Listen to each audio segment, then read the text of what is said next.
আমি আজ এসেছি আমাদের জমিতে। এখানে বেগুন চাষ করা হয়েছে আমাদের বাড়ির থেকে।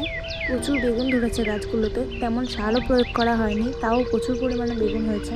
এই বেগুনগুলো দেখতে অসাধারণ। অনেকটা বড় জমি নিয়েই এই বেগুন চাষ করা হয়েছে। এই বেগুন গাছগুলোকে বড় করে তুলতে প্রচুর সময় লেগেছে। কয়েক মাস আগে বেগুন গাছগুলোকে লাগানো হয়েছিল।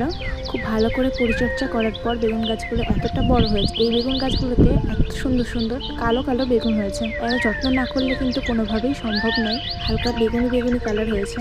পাশের বেগুনটা ফেটে গেছে, রস হয়ে গেছে বেশি, এর জন্য এটা মাঝখান দিয়ে ফেটে গেছে। যে কোনো সবজিতেই বেশি রস হয়ে গেলে সেটা ফেটে যায় মাঝখান দিয়ে, সেই সময় সেটা বাজে হয়ে যায়, সেটাকে তুলে ফেলে দিতে হয়। আর যদি অতিরিক্ত বৃষ্টি হয় তাহলে কিন্তু এই বেগুনগুলো না তুললে বেগুনগুলো পচতে শুরু করে দেবে, কারণ অনেক বেগুন মাটির সঙ্গে থেকে আছে। একটা গাছে 6, 7, 8, 10টা করে বেগুন হয়েছে। সঠিক টাইমে জল সার দিয়ে এই বেগুন গাছগুলোকে এত সুন্দর করা হয়েছে, আর কোনোভাবেই হতো না এত সুন্দর বেগুন গাছ। আজ ভিডিওটা এইটুকুই, টাটা।